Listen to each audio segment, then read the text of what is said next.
घाम छाया हुआ है, लूटे लगे हुए हैं, पानी की आवाज है। मौसम है आशिकाना, ऐ दिल कहीं से उनको ऐसे में ढूंढ लाना। मौसम है आशिकाना। मैक्सिमम मैं ऐसे चले जाऊंगा, मैक्सिमम मैं ऐसे ही बात कर रहूंगा इनसे, ठीक है? और अगर मुझे बीच में कभी कुछ बात ठीक नहीं लगी तो मैं ऐसे मार भी सकती हूँ। हाँ ठीक है ना? ठीक है। आप सवाल का जवाब दे, कोई जरूरी नहीं है देना है कि पैसे थोड़ा दिए आपको यार। आप ऐसा है स्किप भी कर सकते हो सवाल। हाँ, कह दूँ। हाँ, अरे नहीं देना यार जवाब। ठीक है। ठीक। ये पहले से हंस रही है। अच्छा ठीक है, तुम बोलो कोई बात काट नहीं। देना। भूमिका ये है कि कहानी क्या होती है, कहानी हम आज इनसे जानेंगे। हमारे साथ हैं हेमा बिष्ट, ऑस्ट्रेलिया से आई हुई हैं। हमने इनको बकौल का एक बार गुलदस्ता भी दिया है।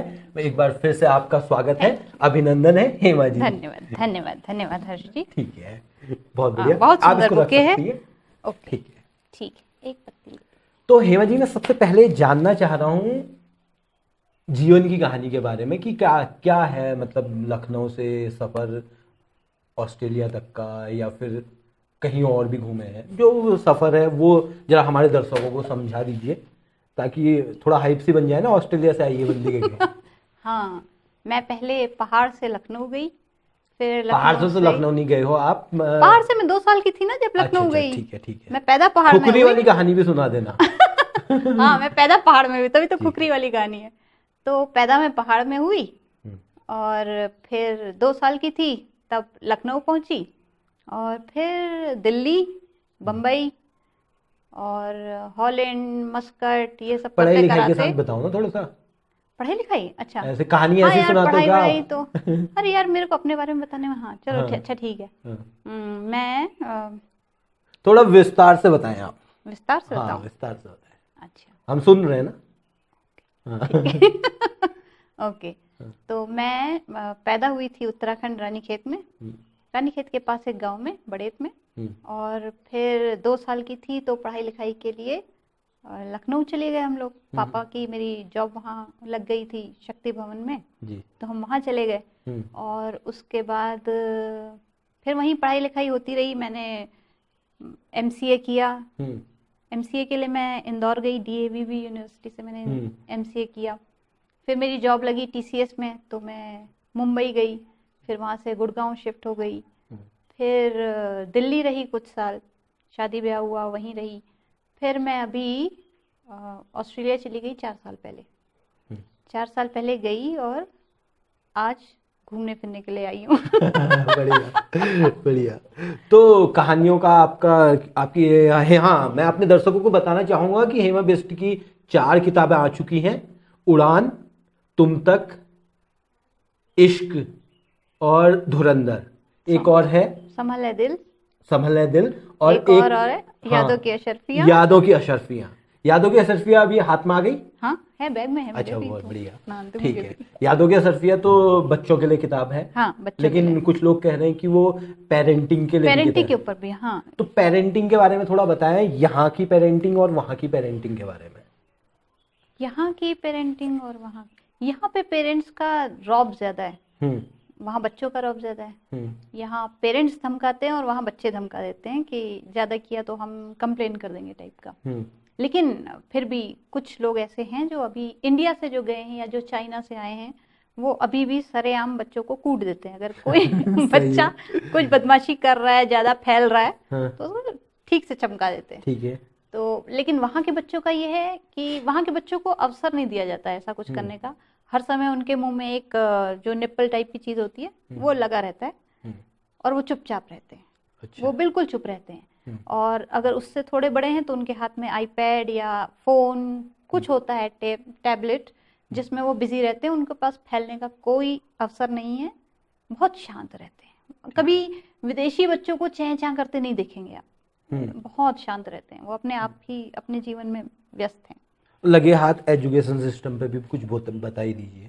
एजुकेशन सिस्टम जैसे यहाँ पे सरकारी है, हम्म, वहाँ पे भी सरकारी और प्राइवेट दोनों है। हम्म, और सरकारी एजुकेशन सिस्टम का ऐसा है कि बच्चों को फोर्स नहीं किया जाता है पढ़ने के लिए। हम्म, बच्चे स्कूल के लिए बैग में किताबें तो कोई एक दो होती है डायरी टाइप की, खिलौने भर के ले जाते हैं। हम्म, कि बच्चा अगर क्लास में कहता है कि मेरे को पढ़ने का मन नहीं है या मुझे आज नहीं पढ़ना है, तो वो अपने खिलौने लेके पीछे बैठ के खेलता रहता है। ठीक है। और ऐसा बहुत सारे बच्चे करते हैं। हम्म, और एक ही क्लास में वहाँ अलग अलग ग्रुप बनाए जाते हैं कि किसको ज़्यादा ध्यान देने की ज़रूरत है, कौन किसको बहुत ही कम सा बढ़ा दो क्योंकि उसका दिमागी लेवल उतना नहीं है या उसका कंसंट्रेशन इतना नहीं है। हम्म, और जो अच्छा है, फिर इस तरह से 3-4 ग्रुप क्लास के अंदर ही बन जाते हैं।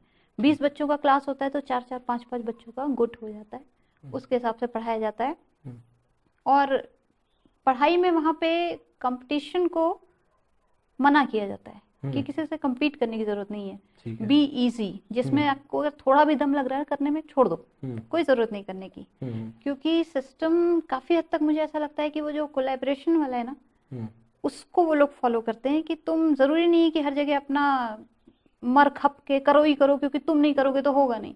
नहीं, बिल्कुल। और है जिसके पास वो स्किल है या वो क्या कहते हैं उसको, कैपेबिलिटी, काबिलियत है। काबिलियत है। हाँ, तो दोनों में एक हो गए थे। हाँ। तो वो करेगा। हाँ, तुम आराम से रहकर जो कर सकते हो वो करो। तो ठीक। पूरा एजुकेशन सिस्टम ही बच्चों को ना एक तरह से बहुत ही लेड बैक, बहुत ही इजी लाइफ देता है। हम्म, जो कि हम इंडिया से गए तो हमें थोड़ा सा खरोचता है कि यार हमारी बेटी को अगर मैं जैसे घर पे पढ़ाती हूँ और थोड़ा सा भी अगर उसको जोर वाला सवाल दे दूँ ना, हम्म, तो वो उसका ऐसा हो जाता है, ये मुझे करने की क्या जरूरत है, ठीक है। मैं ऐसे ही ठीक है, मेरा मेरा हम्म, क्लास में एकदम A+ आ रहा है, क्लास में मैं सबसे अच्छी हूँ, बेस्ट हम्म, बैच है मेरा, तो मैं ये क्यों करूँ, ये तो और भी ज्यादा है।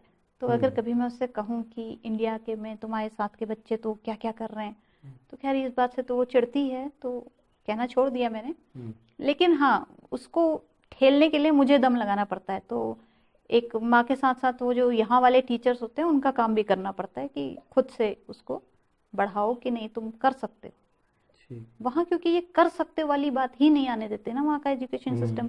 वो कहता है कि तुम जो कर पा रहे हो वो ठीक है, उसी में तुम्हारा जीवन चल जाएगा, हम्म, क्योंकि आय की कोई दिक्कत है नहीं। हम्म, जो वहाँ का प्लम्बर है वो भी उसी गाड़ी में घूम रहा है जिसमें एक हम्म, सॉफ्टवेयर इंजीनियर घूम रहा है, हम्म, उसका भी घर वैसा ही है जैसा हम्म, हमारा है।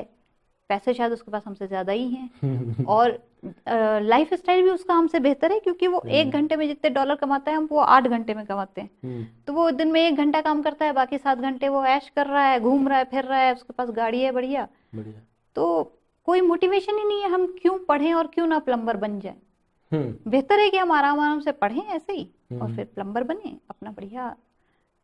तो मतलब आप ये कहना चाह रहे हो कि अगर आर्थिक समानता टाइप की बातें होंगी हम्म। तो फिर आदमी निठल्ला हो जाएगा, कहना चाह रहे हो आप? हाँ, मुझे लगता है ये जो नहीं, एक जो जो प्रॉब्लम एक बार चाइना ने फेस की थी कि जब उसने अपना कम्युनिस्ट बना लेके आया था वो, तो वो एक बार बहुत गरीब हो गया था, क्योंकि कोई कंपटीशन ही नहीं है, किसी की कोई ओनरशिप नहीं है, किसी को कुछ मिल नहीं रहा है ज्यादा करने से। तो जितना कम से कम करके, मिल तो सबको बराबर ही रहा है, तो कम से कम करो। ये तो उसके बाद जब चाइना ने धीरे से कैपिटलिज्म लगाया ना, वो लीज देने का फंडा देके कि चलो तुमको 60 साल की लीज दे दी, और फिर वो पोस्टपोन भी हो जाती है, वो लीज वही उन्हीं के बच्चों को मिल जाती है। तो एक तरह से वो मालिक ही है। ऑन पेपर भले ही कहा जाए कि लीज है, पर उन्हें लगता है कि हाँ अब ये उनकी लीज है, लीज पे है फील्ड, तो जितना कमाएंगे जितना करेंगे उनका प्रॉफिट मिलेगा। तब जो है चाइना ने दोबारा से प्रोग्रेस शुरू की और आज वो इतनी अच्छी इकोनॉमी है। तो ये जो होता है ना समानता वाला, ये मुझे लगता नहीं है कि ठीक कॉन्सेप्ट है। बहुत बहुत मायनों में नहीं कर पाता इंसान, जो है काहिल होने लगता है। ऐसा लग रहा है आपको? ऐसा मुझे लगता है। मैं असहमत हूँ आपकी बात से, लेकिन मैं अभी आप हमारी मेहमान हैं तो मैं कुछ कह भी नहीं पाऊंगा। ठीक हाँ, है। ठीक है। ठीक है, हम कहानियों पे लौटते हैं। हाँ। क्या है कहानी में सबसे जरूरी चीज? कहानी में सबसे जरूरी चीज मुझे लगता है उसमें मजा होना चाहिए, रस होना चाहिए। चाहे कविता हो या कहानी, उसका सबसे इम्पोर्टेंट चीज है कि उसमें मजा आना चाहिए पढ़ने वाले को। और हो सके तो उसको कुछ ऐसी दुनिया घुमानी चाहिए जो वो वास्तव में नहीं घूम सकता, जिसको कहते हैं एक पैरेलल यूनिवर्स क्रिएट करना। कि अभी जैसे मैं तुमसे बात कर रही हूँ, तुमने कहा कि तुम असहमत हो लेकिन नहीं कह पा रहे हो क्योंकि मैं गेस्ट हूँ।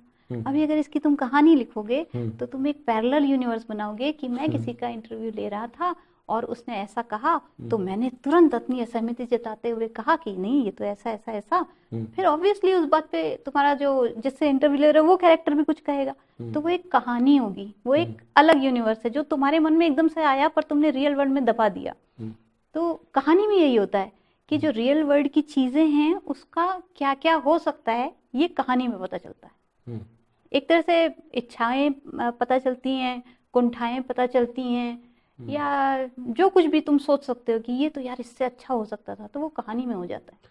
आप असल जिंदगी से के मतलब यथार्थ को निकाल के हाँ, उससे वो आपका मोटिवेशन है कहानियों का। हाँ, ये तो सीधी सी बात है। हाँ, आपकी जितनी भी कहानियां हैं, हाँ, तो पहले आपने प्रेम लिखा, मतलब मन मुताबिक प्रेम लिखा अपना, बिल्कुल भर भरा के प्रेम लिखा है हाँ, पूरा। हाँ, ठीक है। हाँ, अभी जो आपकी धुरंधर है हाँ, वो प्रेम से, अगर मैं उसको आपके निजी जीवन से थोड़ा सा अलग करूं तो मृत्यु की कहानी कहूंगा।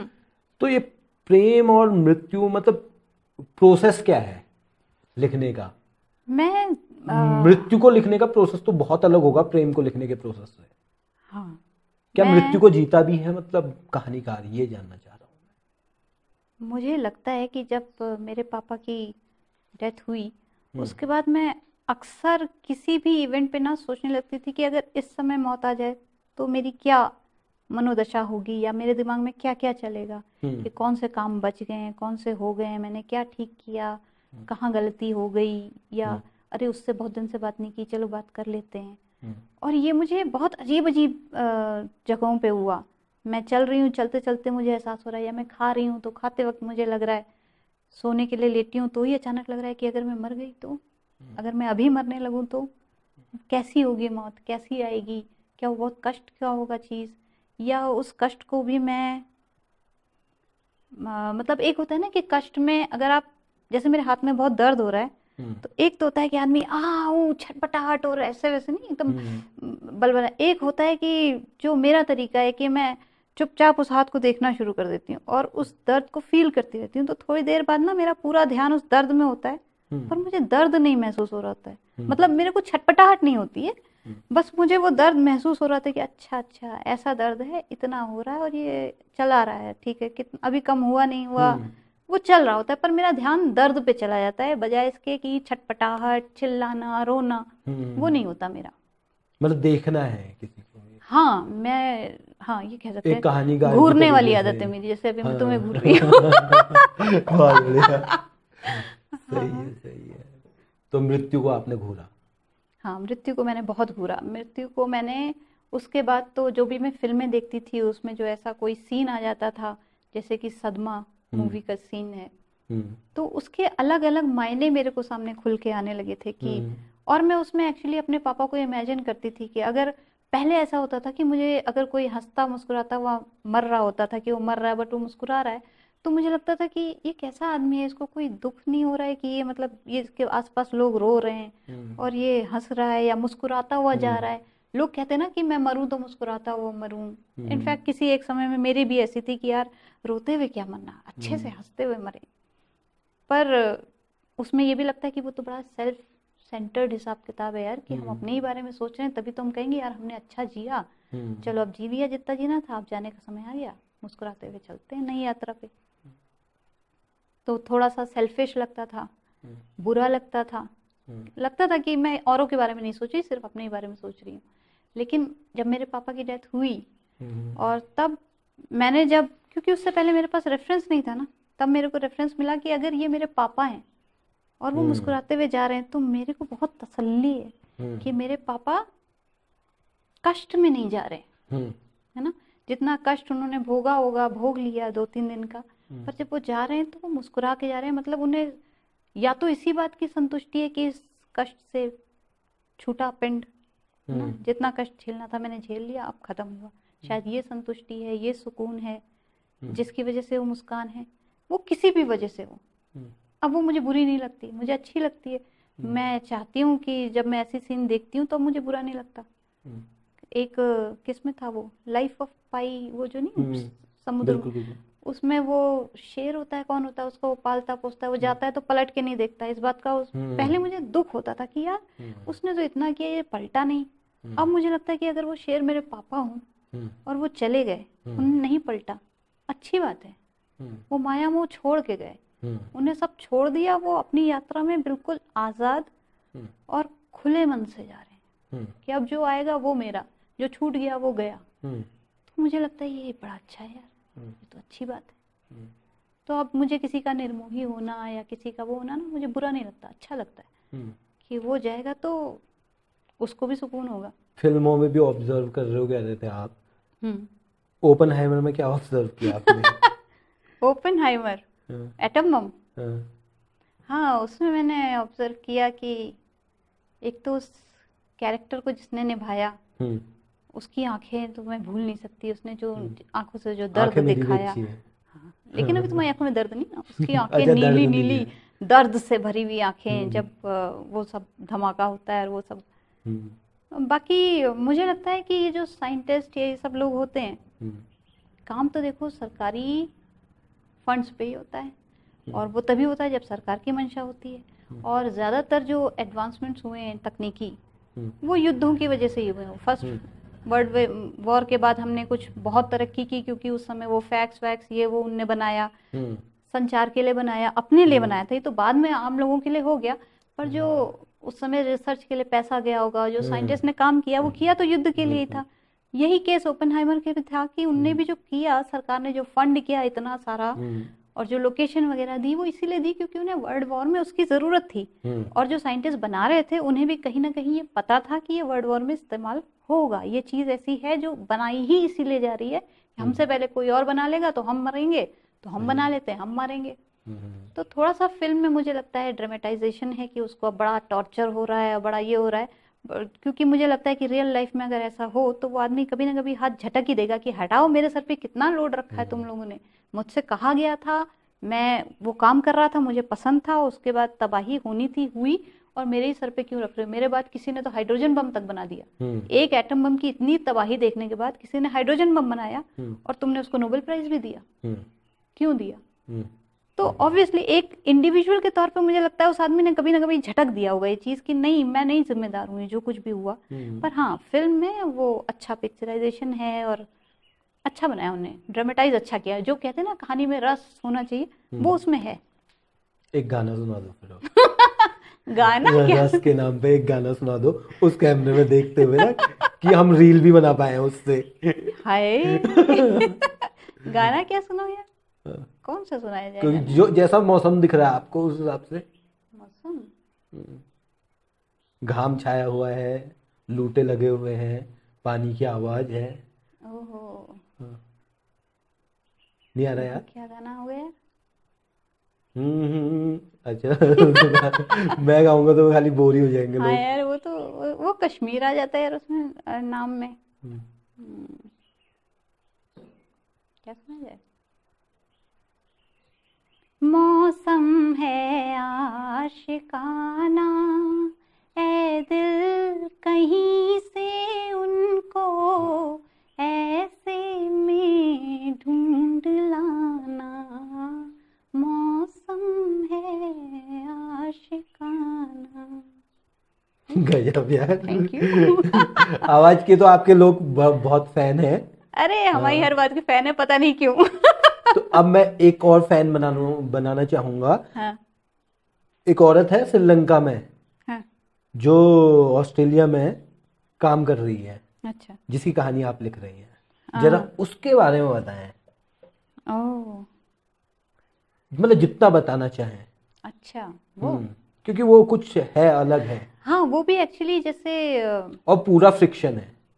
मतलब पूरा आपके लिए, मेरे लिए पूरा फिक्शन है। हाँ, क्योंकि क्योंकि आपने न्यूज़पेपरों के जरिए बस मैंने न्यूज़ न्यूज़पेपर, हाँ सिर्फ मैंने हाँ। न्यूज़ पढ़ी कि किसी भारतीय महिला जो कि चेन्नई में थी, उसको एक श्रीलंकन फैमिली ने अपने यहाँ 15 साल तक दास बना के रखा, और जब वो मरने वाली थी तो उसे एडमिट कराना पड़ा, क्योंकि घर में मर जाती तो कुछ प्रॉब्लम्स अलग होते। तो काफी उन्होंने कोशिश की, दांव पेच किए बचने के, पर वो बच नहीं पाए। तो मेरे लिए ये स्टोरी में सारा कुछ में मेरे लिए खास ये था कि 15 साल तक हम्म उस अनपढ़ महिला ने सरवाइव कैसे किया होगा? उसको क्या उम्मीद रही होगी कि वो जिंदा रही? हम्म तो ये मेरे लिए एक सोचने का विषय था और इसको लिखने की मैंने कोशिश की है। और वो श्रीलंकन लेडी भी जो है वो खुद भी एक रिफ्यूजी है और उसका परिवार चेन्नई में है, जहाँ से वो ऑब्वियसली इसको बहला फुसला के लेके आई। ठीक तो उसकी भी अपने स्ट्रगल्स हैं, उसके अपने डर हैं जिसकी वजह से उसने ये किया है, ऐसा मुझे लगता है। क्योंकि मुझे लगता है कि उसका बचपन बड़ा ही ट्रॉमेटाइज था, तो वो चाहेगी कि उसके बच्चों का ऐसा ना हो, शायद इसलिए उसने कुछ ऐसे काम कर दिए गलत। पर उस लेडी के बारे में हाँ मैंने बहुत सोचा है और उसके लिए मैं जो है उसको जब सोचती हूँ तो थोड़ा ना उदास ही में चली जाती हूँ। क्योंकि मुझे लगता है कि कितना उदास होगा उसका जीवन कि उसके बच्चे, उसका सारा परिवार कहीं है और वो किसी दूसरे परिवार के साथ है और जो उसे अच्छे से ट्रीट भी नहीं कर रहे हैं। तो वो क्यों जिंदा है और बहुत बुरी कंडीशन में जिंदा है, क्योंकि मेलबर्न में बहुत ठंड होती है। उसके पास क्या है क्या नहीं है। अब मैं जब इतना ज्यादा गंदा गंदा सोचती हूँ ना तो मेरे से लिखते नहीं बनता। मेरे को लगता है कि कुछ हो गया है, सब चोक हो गया है, मैं कुछ आ ही नहीं पा रहा बाहर। तो मैं उसको थोड़ा सा फैब्रिक करने की कोशिश करती हूँ कि नहीं वो बुरी थी लेकिन इतनी बुरी नहीं थी, तो उसको कपड़े वपड़े देती थी गरम ताकि वो नहीं गरम रह सके। उसके खाने का इंतजाम वो कर पाती थी, जब कोई घर में नहीं होता था तो वो चुपके से कुछ बना लेती होगी, खा लेती होगी। तो मैं ऐसी बातें सोच के अपने आप को ना थोड़ा सा रास्ता देती हूँ। हाँ, क्योंकि अदरवाइज मेरे लिए ये सोचना बहुत ही अजीब है कि कोई कैसे जिंदा रहता है ऐसी सिचुएशंस में। क्या उसको डिप्रेशन नहीं होता होगा? आजकल तो इतना बातें होती हैं कि डिप्रेशन में आदमी ऐसा कर लेता है वैसा कर लेता है। वो भी अपनी आत्महत्या कर सकती थी, उसने क्यों नहीं की? वो 15 साल तक क्यों झेलती रही वैसी नरकी जिंदगी? तो कुछ तो उसके जीवन का क्यों है जिसने उसको जिंदा रखा। तो मैं उसी क्यों को लिखने की कोशिश में हूँ कि क्यों। धुरंधर में जो पहाड़ का जीवन लिख रहे थे आप, 70 80 90 के दशक का, वो उसमें कितना काल्पनिकता है आपकी तरफ से कितना है? मेरे को सिर्फ हेडलाइंस पता थी। जैसे अच्छा। कि मेरे पापा नैनीताल में पढ़ते थे, एक बार मैं पापा के साथ गई भी थी नैनीताल। तो पापा ने मेरे को दिखाया भी था, मेरे याद ही नहीं, पता नहीं क्या दिखाया था। वो पेड़ों मतलब उसके बीच से कि उधर हमारा है ये नैनी झील है। और पापा के साथ एक जो दोस्त उनके पढ़ते थे उनके घर भी गए थे हम लोग, अब वो भी नहीं रहे, तो उनके घर भी गए थे। तो इसलिए मुझे इतना पता था कि पापा के एक बड़े खास दोस्त हैं नैनीताल में और पापा ने नैनीताल से पढ़ाई की। और थोड़ा बहुत उन लोग की बातों से मुझे ऐसा लगा कि उस तरह की दोस्ती थी, नहीं बड़ी गहरी दोस्ती टाइप की। क्योंकि एक तो पहाड़ी लोग जब कहानी सुनाते ना अपना कुछ, तो मुझे बड़ा मजा आता है सुनने में। इतनी प्यारी सी लैंग्वेज में बताते। तो हम लोग जब मिले थे तो ऐसी बात हुई, अब ब्याखिलो वक्त ऐसे होए हैं 2 क्वार्टर है मेरा फिक्स, उससे ज्यादा के मतलब नहीं होए। अब उथिन मील जाने के होए 3 क्वार्टर पीती। अब मैं चलो रहे बाइक जानी कहाँ न यार घुरी गई मैं नहीं में हैं। फिर मिल फोन लगाए अपन चल गए। ठीक है बेटा मैं घुरी गई हूँ बिल्कुल कांचा बाजी हूँ बिल्कुल जानी कहाँ न। अब यहाँ पानी है रो आओ मैं ली जाओ। सही है। बढ़िया। तो मुझे लगता था कि जब वो पापा से इतना ऐसी सी बात भी बता सकते ना, तो कैसी सी तो दोस्ती रही होगी। सही। तो वो दोस्ती मैंने थोड़ी सी फिर काल्पनिक करी। मैंने ऑब्वियसली ये इंसिडेंट तो नहीं लिखा उसमें, पर थोड़ी सी काल्पनिक बनाई उस दोस्ती को। और तो ये उसमें कल्पना थी और कुछ उसमें बातें फैक्ट थी। और बाकी जो पहाड़ का है वो कुछ मुझे मेरी बुआ से पता चलता था। जैसे मेरी छोटी बुआ, उनकी जो मैंने बातें लिखी वो उन्होंने ही मुझे बताई। और इनफैक्ट मेरी दादी हमारे साथ रहती थी मेरे बुबू के जाने के बाद, तो अम्मा बताती रहती थी ये गहनों की बातें हो गई। और मम्मी भी बताती रहती थी, मम्मी को भी जितना भी था। अब उस समय जब मैंने लिखी ना तब मैंने किसी से नहीं पूछा, क्योंकि तब सभी बहुत ही ट्रॉमा में थे और मैं इस तरह की कोई बात कहना नहीं चाहती थी, उस समय लाना नहीं चाहती थी। और मैं खुद भी ऐसी स्थिति में नहीं थी कि मैं कहूँ कि मैं एक कथाकार की तरह इसका कुछ रिसर्च करके बहुत ऑथेंटिक कुछ निकाल के लाऊं। उस समय तो क्योंकि मैं मेलबर्न में फंसी थी, आ नहीं सकती थी, मेरे भाई बहन मम्मी सब यहाँ थे और सब सब ऐसे हो गए थे कि हमारे साथ ऐसा क्यों हुआ। अच्छा अगर मैं उनसे कहूँ कि ये तो महामारी है, हर घर में ऐसा हो रहा है, सब जगह फैला हुआ है, तो वो कहें कि सबसे हमें क्या मतलब। हम्म, वो चोट इतनी गहरी थी ना कि उन्हें इस बात से भी कोई राहत नहीं हो रही थी कि ये सबके यहाँ हो रहा है, हर दूसरे घर में हो रहा है और ऐसा है। तो तब मुझे लगा कि ये तरीका तो मेरा चल नहीं पा रहा है किसी भी तरह से समझाने का। उस समय मैंने वो सत्संग वाले जो बाबा लोग होते हैं उनका भी अता पता किया, भाई कोई अच्छा सत्संग सुनाता हो तो वो लिंक भेजूं मैं कि ये सुनो यार तुम लोग, कुछ मन शांत होगा। वैसा भी कुछ खुद मेरे को ही नहीं जमता किसी बाबा बाबा का, तो उस समय भी नहीं जम पाया। सही है। तो फिर वो भी नहीं हुआ। तो फिर मैंने पापा की कहानी सुनानी शुरू की। तो मैं फेसबुक पे हर एक एपिसोड ना रोज रोज लिखती थी। और फिर उसमें क्या ही मैं किसी से कंसल्ट करूं।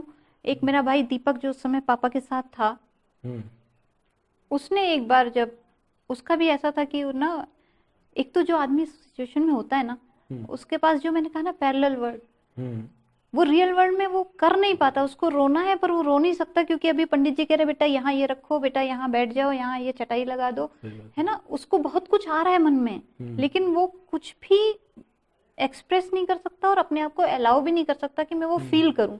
उस समय उसको बस करना है। वो हॉस्पिटल से पापा को लेकर के आया एम्बुलेंस में, उस समय उसकी लॉजिस्टिक चल रही होगी दिमाग में, कैसे क्या करेगा आगे। घर आया तो जो भी होना था, उसके बाद घाट के काम ऐसा वैसा, तो वो लगातार कुछ कुछ कुछ कुछ करता ही रहा। तो उसको भी कभी ऐसे सेटल होने का मौका नहीं मिला कि उसके दिमाग में ये इवेंट सेटल हो जाए। तो मैं उससे भी बात करने में मुझे थोड़ा लगता था कि यार मैं इससे क्या पूछूं कि हॉस्पिटल में क्या हो रहा है, कैसा हो रहा है। उसी की जो अपनी हैरानी थी कि पापा जब फाइनली उनको दूसरे हॉस्पिटल में ले जाने वाले थे, तो उससे पहले पापा ने उसको बुलाया और उसे गुदगुदी की और वो खुद भी मुस्कुरा रहे थे। तो ये पहेली ना उससे सुलझ नहीं रही थी। वो कहता दीदी ऐसा क्यों हुआ होगा, पापा ने ऐसा क्यों किया होगा। पापा की हालत बुरी थी और मैं कह रहा था कि पापा आप ठीक हो जाओगे। मैंने उनको कभी नहीं पता चलने दिया कि उनको कोविड हो गया है, नए तरीके का हो गया है। लेकिन फिर भी पापा को कहीं एहसास हो गया था कि ये ठीक होने वाला नहीं है हिसाब किताब। तो उन्होंने जो ये किया वो क्यों किया, इसमें हंसने जैसी या उसको हंसाने जैसी क्या बात थी। तो उसने मुझे फैक्चुअल के नाम पे ये चीज़ बताई थी। तो फिर मैंने उसको भी डाला और उसका एक्सप्लेनेशन करने की कोशिश की। और तब जब मैंने उसको बताया तो उसको शायद कुछ अच्छा फील हुआ, ऐसा मुझे उसकी आवाज़ से या उसकी बात से लगा। और उसके बाद मैंने सोचा कि फिर मुझे पापा की कहानी लिखनी चाहिए। अगर मैं ये हर रोज़ अपने भाई बहनों को ना उनके बचपन से बताना शुरू करूँगी, तो एक तो वो लोग, सबसे बड़ी बात, उससे पूरी तरह से ना रियलिटी से कट जाते थे कि पापा अब नहीं है। वो पापा के साथ उस एक एपिसोड को जो मैं एक दिन लिखती थी, उसको दिन में कितनी कितनी बार पढ़ते थे। और फिर धीरे धीरे उसमें ना जो होता है कि सिर्फ डेथ को मत याद करो। एक इंसान का जीवन बहुत लंबा था, है ना। मेरे पापा लगभग 70 साल के होने वाले थे। इतना लंबा जीवन था, उस जीवन में कितना कुछ था याद करने के लिए। कितना कुछ है जिस पे तुम हंस सकते हो, सही बात है। कितना कुछ है जिससे सीख सकते हो। तो मैंने सोचा इसको इस तरह से करके देती हूँ। और सब लोग को ये भी था कि पापा जब अकेले हैं वहाँ, जैसे मेरे मन में था कि पता नहीं पापा को क्या लग रहा होगा, पापा क्या सोच रहे होंगे, उनको भी लग रहा होगा। तो मैंने बताने की कोशिश की कि पापा उस समय अपना बचपन याद कर रहे थे, अपनी पूरी उम्र याद कर रहे थे और उसमें वो खुश भी हो रहे थे। तो उस बात से मेरे जो भाई बहन हैं उनको भी बड़ा बल मिला, सांत्वना मिली। और जिस दिन मैंने लास्ट एपिसोड लिखा, उस दिन मेरे भाई बहनों ने कॉल करके सब रो रहे थे दाढ़े मार के कि आज हमें यकीन हो रहा है कि हमारे पापा चले गए। तो एक तरह से ना वो एक क्लोजर भी था। जिस चीज से ये लोग जूझ रहे थे कि नहीं हमें यकीन नहीं हो रहा, हमें लग रहा है पापा आ जाएंगे। मेरा भाई कहता मैं तो फूक के आया हूँ यार, मुझे पता है अब वो नहीं आएंगे, लेकिन फिर भी मेरे को ऐसा लगता है कि कभी भी वापस आ सकते हैं। और वैसे ही बाकी भाई बहनों के लिए। पर जब उन्होंने वो शुरू से पूरी कहानी पढ़ी ना हर रोज, तो उसके बाद ये हुआ कि आज हमें यकीन हो गया कि फाइनली पापा गए।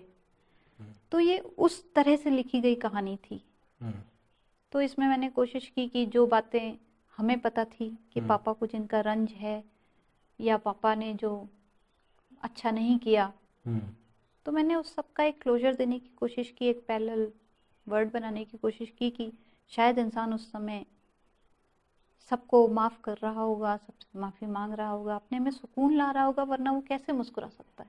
हम्म। वो जो मुस्कुराने और हंसाने की कोशिश थी वो तभी हुई होगी। तो इस तरह से वो कहानी लिखी मैंने।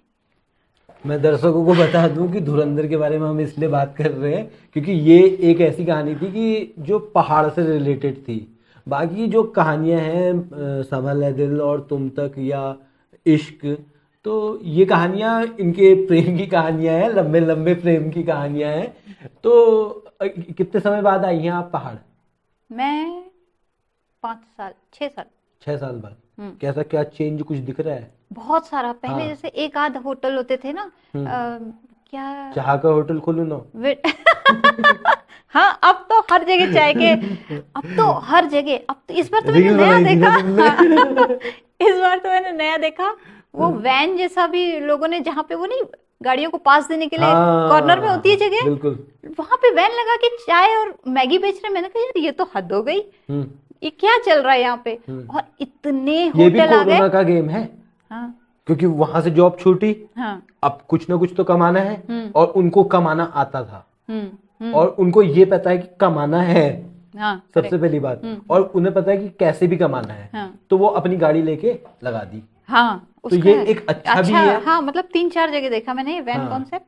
बाकी मैंने देखा पिलखोली में तक, वो क्या शिवानी या कुछ तो ऐसा नाम है, इतने बड़े बड़े होटल बन गए 3-4 माले के। मैंने कहा यार गजब हो गया ये तो। हम्म, हर जगह कंस्ट्रक्शन की भरमार है। हम्म।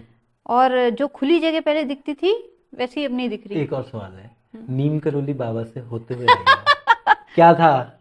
जाम लगा था नहीं लगा था? नहीं लगा था यार, उस दिन जाम नहीं था। और हम नीम, भाग्यशाली हैं आप।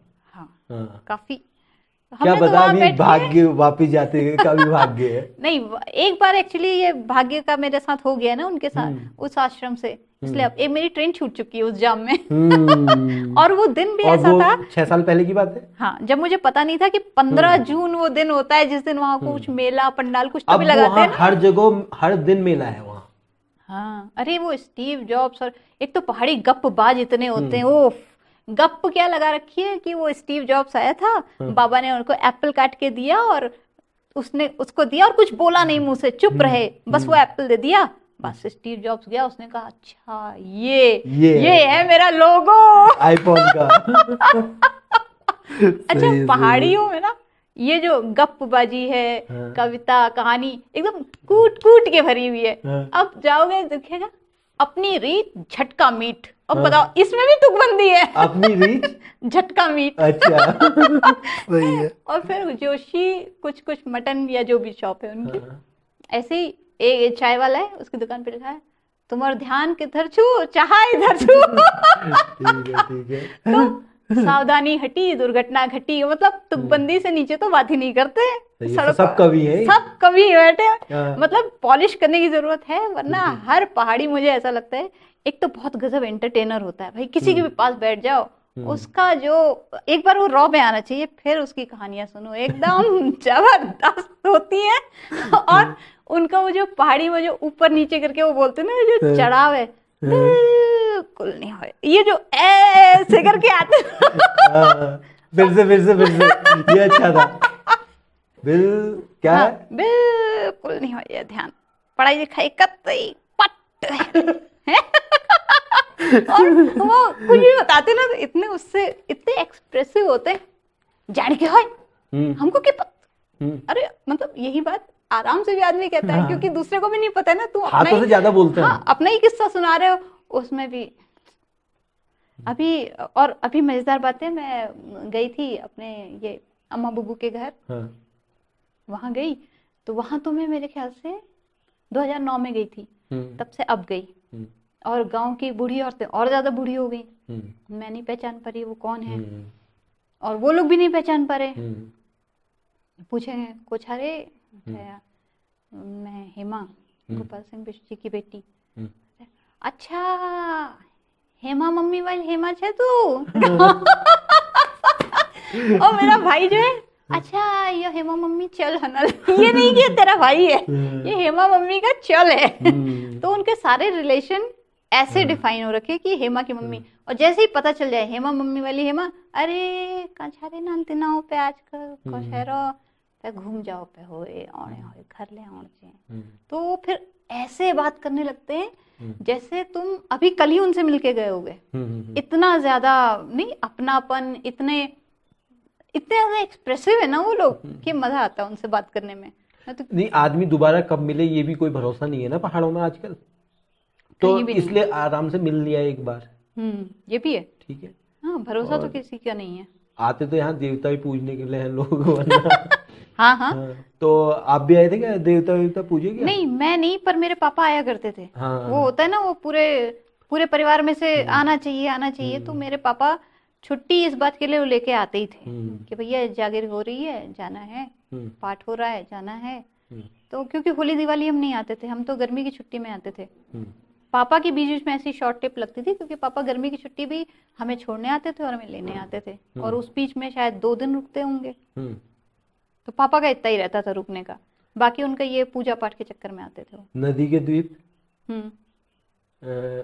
उसमें एक लद्दाख वाला सीन है, नहीं कहाँ वो कहीं ऊपर जाके रेखा और वो उनका हाँ प्रणय हाँ हाँ हाँ प्रणय हाँ वाला सीन हाँ है। हाँ, कश्मीर के आसपास कोई जगह थी ना वो। हाँ हाँ कहीं होगी वो, हाँ हाँ हाँ तो वो प्रणय वाला सीन है। हाँ। तो आपकी कहानियों में नहीं मिलते प्रणय वाले सीन? हाँ मेरी अभी मुझे ना उतनी अच्छी तरह लिखना नहीं आता है। हाँ प्रणय वाले, प्रणय को वाली जो चीजें होती है ना, हाँ उसको कैसे लिखा जाए। हाँ अब वो बड़ा ही, अगर तुम सीधा सीधा लिखो तो वो बहुत ही अश्लीलता में दिख अश्लीलता जाएगी। भी नहीं, वो हाँ। बड़ा ही ना, मैं तो कहूंगी बचकाना। हाँ, अश्लील क्या बचकाना। कहोगे उसको, मेरी सांसें तेज होने लगी, मेरे रोंगटे खड़े हो गए, ये क्या है, मेरी सांसें गर्म हो गई। अब ये कौन लिखेगा, हाँ, ये ये क्या ठीक है। क्या मतलब इसको पढ़ के इंसान हंस सकता है, वो हाँ। फील नहीं कर सकता। ठीक तो है। अभी जब मेरे को ना उस भाषा की कमी है, वो उन शब्दों की कमी है कि कैसे वो चीज लिखी जा सकती है, तो मैं अभी आपकी भाषा में, हाँ अभी मैं किस विस तक लाके छोड़ देती हूँ, मेरा आपको आता क्या है। लगता है आपकी भाषा कैसी है? मुझे लगता है ऐसी जैसी मैं भी बातचीत कर रही हूँ, किताब में भी ऐसी ही मिलती है। हिंदी भी एक होगी, flow है उर्दू बस। भी होगी, इंग्लिश भी होगी। हाँ एक फ्लो है, क्योंकि मैं खुद भी ना शब्दों का रिप्लेसमेंट ढूंढने की कोशिश नहीं करती। जैसे मैंने अभी रिप्लेसमेंट बोला, अभी थोड़ी देर पहले मैंने ये कोशिश की थी और मैं हाँ। अचकचा गई थी। मेरे मुंह से कैपेबिलिटी निकल रहा था और मैं काबिलियत कहना चाह रही थी, और वो नहीं कैपेबिलिटी के का सब सब हो गया था। तो मैं वो कोशिश लिखने में हरगिज नहीं करती हूँ। मैं अब बोलते बोलते मेरे को अगर इंग्लिश का शब्द आ रहा है तो मैं वही लिखूंगी, क्योंकि वो मेरा तरीका है। मेरे को ही अगर अटक रहा है ना, मुझे ही अगर पढ़ने में रस नहीं आ पा रहा है, तो सबसे पहली पाठक तो मैं ही हूँ, और मैं अपने ही लिए लिखती भी हूँ। एक्चुअली किसी और को आ जाए तो अच्छी बात है, पर मेरे को तो आना चाहिए, तो मैं हटाती नहीं हूँ। तो मेरी भाषा ऐसी बोलचाल वाली रहती। और वो जो भी आपने प्रेम कथाएं लिखी हैं, क्या वो ऐसा नहीं है कि महानगरों के प्रेम को दिखा रही हैं? हाँ, क्योंकि मैं महानगर में ही रही हूँ, वही का माहौल मैंने देखा जाना है, तो मैंने वही लिखा है। उसमें हीरो भी महानगर का ही होता है, हीरोइन भी महानगर की ही होती है। यप, बिल्कुल ठीक। एक्चुअली थोड़ा शहर सा की कहानी होती है, कविताएं नहीं होती है शहर की। यार कविता अगर मुझे लिखनी आती तो मैं इसकी कविताएं भी लिखती, मेरे को आती नहीं है। शहर में कवि नहीं पैदा हो पा रहे, दिक्कत ये है। कविताएं तो बहुत है, कवि नहीं है जो उनको बांध शहर ले। की कविता हो सकती है क्या? होती होगी, हो सकती होगी। मेरे ही जीवन में कितनी कविताएं बन जाएंगी, पर मेरे को आती नहीं करनी। नहीं, वो तो जीवन की कविता हुई ना। हाँ। शहर की कविता, शहर की कोई शहर को रिप्रेजेंट कर रही हो कि अच्छा हम इसी शहर पहुंच गए। कहानियां तो होती हैं कि मैं लखनऊ का प्लॉट डाल दिया, मैंने आगरा का प्लॉट डाल दिया, इलाहाबाद का प्लॉट डाल दिया, तो वो ऐसा लगता है पूरा माहौल माहौल सेट कर बन देते गया। हैं। हाँ हाँ। कविता यार मेरा क्षेत्र नहीं है, मैं कैसे कहूँ, हम्म। पर मुझे लगता है कोई चुटकुला काबिल आपका होगा तो क्षेत्र? नहीं। वो भी नहीं है। एक सुना दो। चुटकुला नहीं, एक किस्सा सुनाती हूँ। हाँ। अभी मैं लखनऊ में थी ना, हाँ। तो लखनऊ में क्या है कि एक तो नेताबाजी बहुत है। हर दूसरे घर में तुम्हें ना या तो हरा झंडा या केसरिया झंडा ऐसा दिखता रहेगा, ऐसा लगता है ये भगवान, खाने को रोटी नहीं है और ये जो है झंडाबाजी करते रहते हैं, झंडाबाजी कर रहे हैं। दूसरी चीज वहां की क्या है, हॉर्न। हर गाड़ी के पीछे एक तो ओके हॉर्न, ब्लो हॉर्न लिखा रहेगा, कि मतलब पीछे वाले को भी बताते रहते हैं भैया हॉर्न बजाओ, ऐसे तो कुछ होगा नहीं। तो वहाँ हॉर्न से ही दुनिया चल रही है। डीजल पेट्रोल पता नहीं क्यों महंगा है, हॉर्न ही हॉर्न है वहाँ। तो वहाँ क्या होता है, तुम हॉर्न भी बजा रहे होगे ना, तो जो चल रहा है वो ध्यान ही नहीं देता है। तो हम लोग ऐसे ही जा रहे थे और एक ऐसे मुड़ रहा था, तो हमने हॉर्न बजाया कि भाई जाना है, वो उसको कोई फर्क नहीं पड़ा। तो हमने सट से ब्रेक मारा।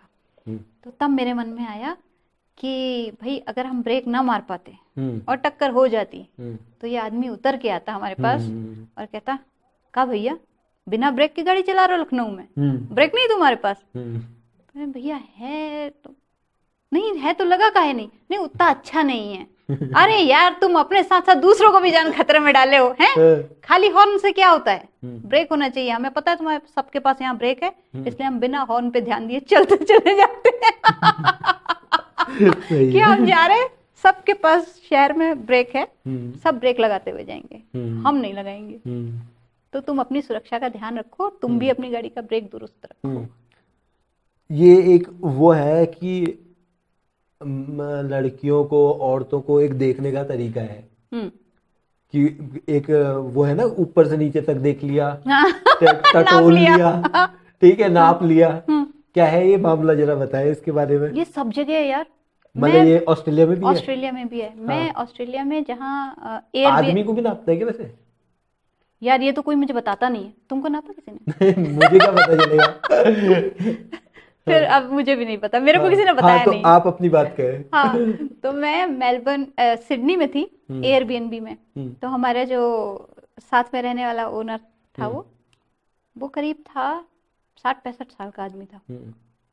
उसका एक दोस्त था, उसने एक दिन अपने दोस्त को बुलाया खाने पे।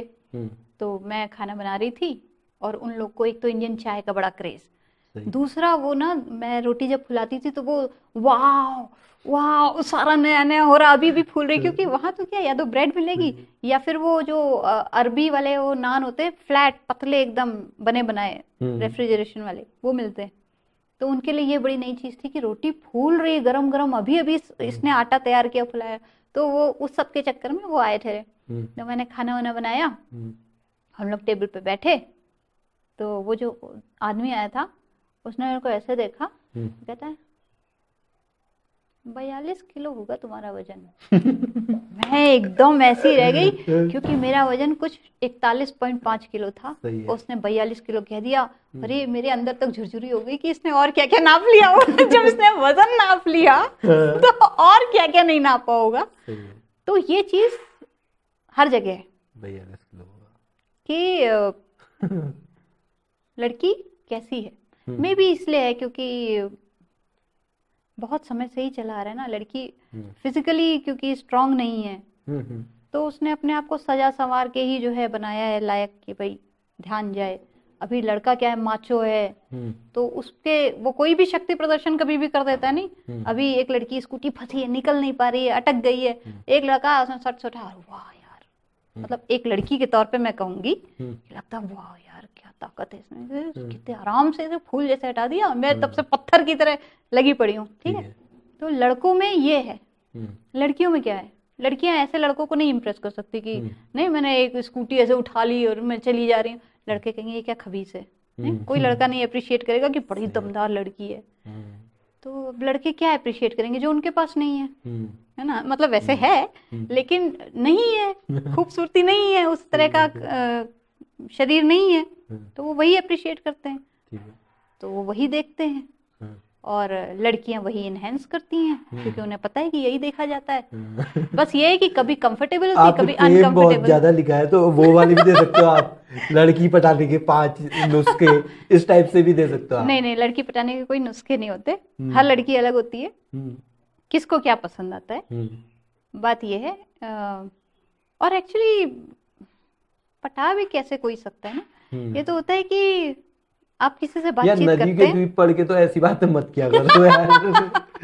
ठीक है। हाँ। अरे वो तो कहानी थी ना, पैरेलल यूनिवर्स था, उसको असल जीवन में कहाँ ऐसा होगा। आपकी कहानियां तो असल हैं।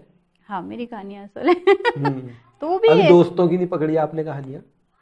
डर लगता है यार, डर लगता है कब कौन जो है रूठ जाए। मैंने अपनी ही कहानी लिखी थी हॉस्टल डेज की। हम्म, उसमें मैंने हॉस्टल का एक इंसिडेंट लिख दिया था। हम्म, मेरे हॉस्टल के सारे दोस्तों ने मेरे को अनफ्रेंड कर दिया हम्म, और बकायदा मेरे को मैसेज आया कि तुमने हॉस्टल की इमेज खराब की है, तुमने हॉस्टलर्स की इमेज खराब की है, लोग क्या सोचेंगे हमारे बारे में, पहले ही हमारे बारे में ऐसा सोचा जाता है। अब बताओ, अभी सिर्फ एक कॉमन देखने वाला जिसपे उनका राइट भी नहीं है वो मैंने लिखा तो इतना उत्पात मचा। अगर मैं उनके जीवन का लिखूंगी तो कितना उत्पात होगा। और फिर मुझे लगता है कि उत्पात मुझे तो क्या ही तंग करेगा, जैसे पिछले वाले पे मुझे क्या ही तंग किया, ठीक है भाई हो गया अनफ्रेंड, कोई बात नहीं। लेकिन अगर उनकी पर्सनल लाइफ का मैं लिखूंगी तो उनको कितना त्रास होगा। तो मैं नहीं चाहती, मेरा लेखन इसलिए नहीं है कि मैं किसी को तंग करूं, किसी को नहीं जबरदस्ती किसी कुर्सी पे बिठा दूं और उसके ऊपर टॉर्च डालूं कि ये देखो लोगों ये है वो इंसान और इसने क्या क्या किया है और उसका क्या है। नहीं, ये सब आराम से लेट बैक बैठो, सामने थिएटर चल रहा है देखो, उसमें अपने आप को ढूंढ लेते हो अच्छी बात है, कुछ और पा जाते हो और अच्छी बात है, वरना आराम से बैठो, किसी और की कहानी है, तुम बस एंजॉय कर रहे हो। बचपन की असरफिया क्या? हाँ, क्या है यादों नाम? की अशरफिया। यादों की असरफिया। और ये श्रीलंका वाली कहानी तो मतलब मैं मानता हूँ कि हाँ कहीं अगले साल पाइपलाइन कभी, में हाँ होगी। और क्या है पाइपलाइन में? प्रेम कहाँ गया? बीच में गायब ही हो गया ये प्रेम तो। प्रेम अभी आएगा, कहाँ है? कहाँ है? अरे अभी फंसा हुआ यार, मैं सब ट्रेलर में कितने हूँ ना, दूर है फंसा हुआ? पता नहीं यार। क्या तो क्या नाम है उसका? नाम भी नहीं है अभी कुछ, अच्छा, अभी बस ऐसे ही दिमाग में कुछ गुटुर मुटुर सा हो रहा है। हाँ। कभी अपना उसको प्रेम लिखा तो पूरा लिख लिया फिर?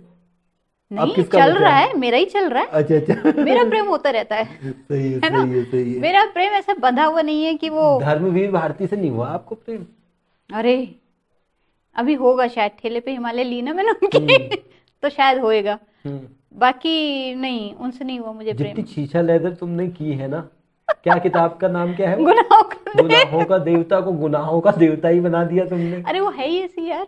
उसमें एक्चुअली मुझे दिक्कत हो जाती है जब कोई, वैसे तो क्या है कि हर कोई देखो, मतलब जैसे 3 इडियट के फैन है ना, वैसी गुनाहों के देवता के फैन है बिल्कुल है। लोग। हाँ, मतलब वो पता नहीं कल्ट है कैसे, पता नहीं कैसे लोग ऑब्जेक्टिफिकेशन को समझ नहीं पा रहे हैं, या उसे बिल्कुल पता नहीं क्या है उसमें, या तो हर एक लड़के की फैंटेसी है उसमें जिसकी वजह से वो लड़कों में बहुत ही जबरदस्त लेकिन टाइप से, लड़कियां भी तो वही बनना चाहती हैं एक्चुअली क्योंकि लड़कों को वही पसंद आ रहा है।